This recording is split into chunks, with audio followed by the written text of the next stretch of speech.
Welcome to my Central Texas backyard, and in today's video I want to share with you how I took my backyard from this builder grade lawn and fence style to something a lot more appealing and practical.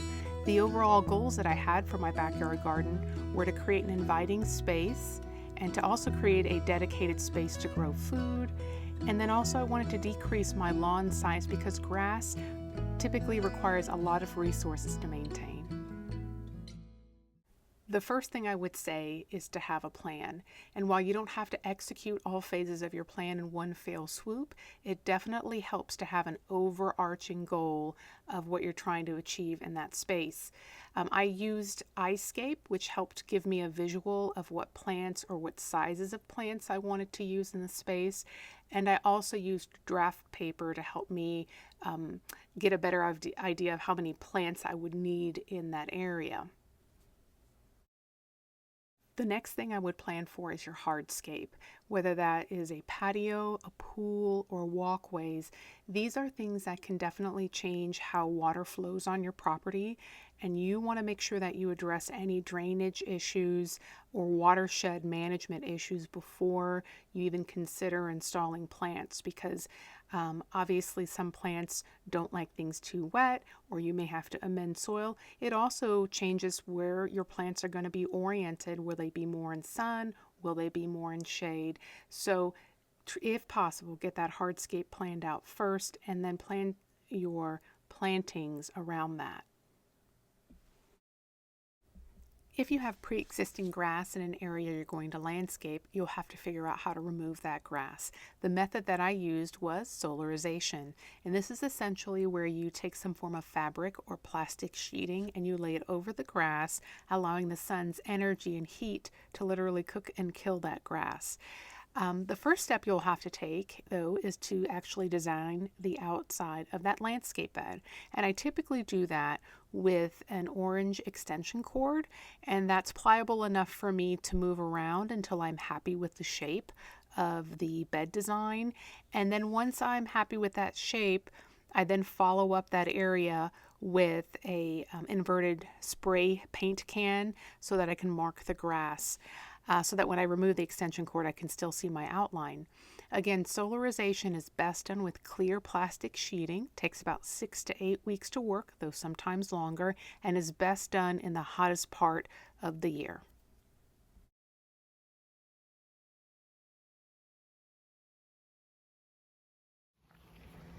All right, so here you can see my edging, and I will turn this into a natural border. I've heard some people call it an invisible border, where it'll just be the mulch meeting the grass. And so I have found the most effective way to do that is to create this sort of wedge or V-shaped trench around the bed itself. I've heard some people call it a Victorian trench. I don't know, but I don't know if you can kind of appreciate that shape this way. And so it's fairly deep. I don't know, maybe about 5 to 6 inches deep. And then what'll happen is when I put the mulch down, it'll actually fill the trench, and then this just gets trimmed with a line trimmer whenever the grass gets mowed. So okay, so here between the mulch and the granite, I did have to use a steel edge because this is just not going to mix well. It's not going to, the granite and the mulch will, I should say, will mix, and it just won't look as sharp and clean versus that natural border that I can pretty much maintain between the grass and the mulch.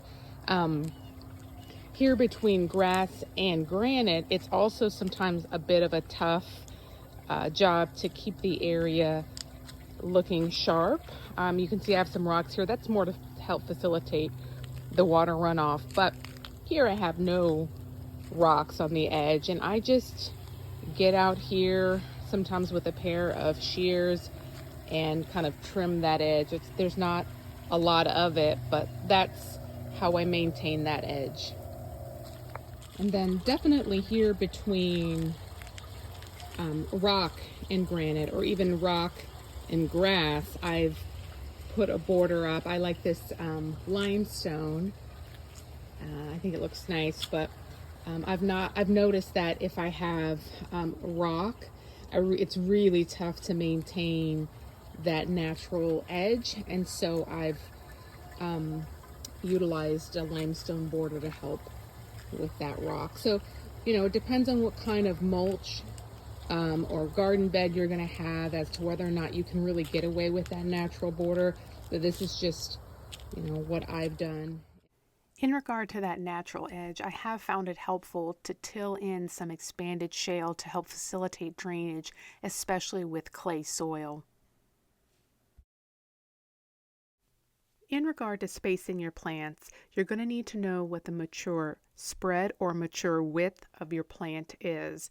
And essentially, you'll take half of that width plus half of the mature width of the plant you plan on placing next to it, and that number will give you your on-center value. And that's how much room you want to have between each of those plants.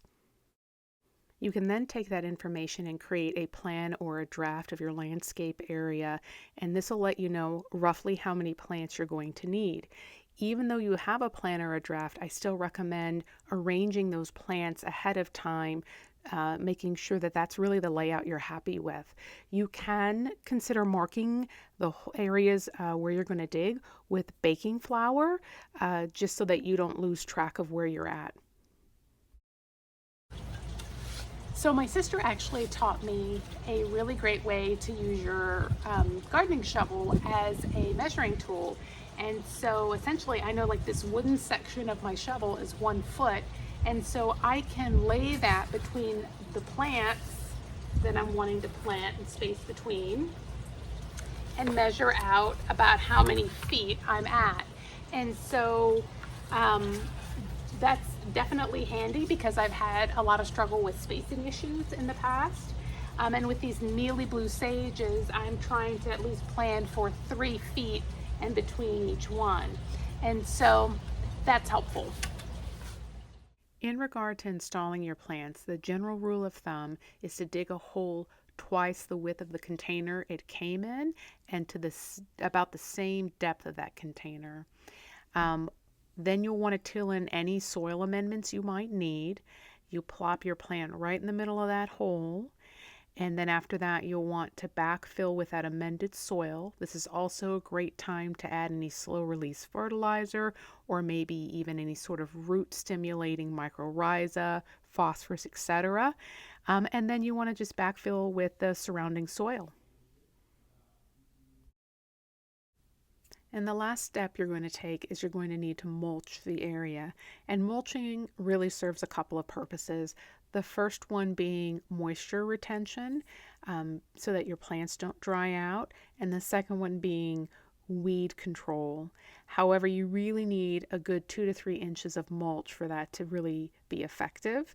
In regard to using a weed barrier, I have found that apart from using the fabric weed barrier under granite or rock, I've not found it very helpful in using it in my landscape beds or berms.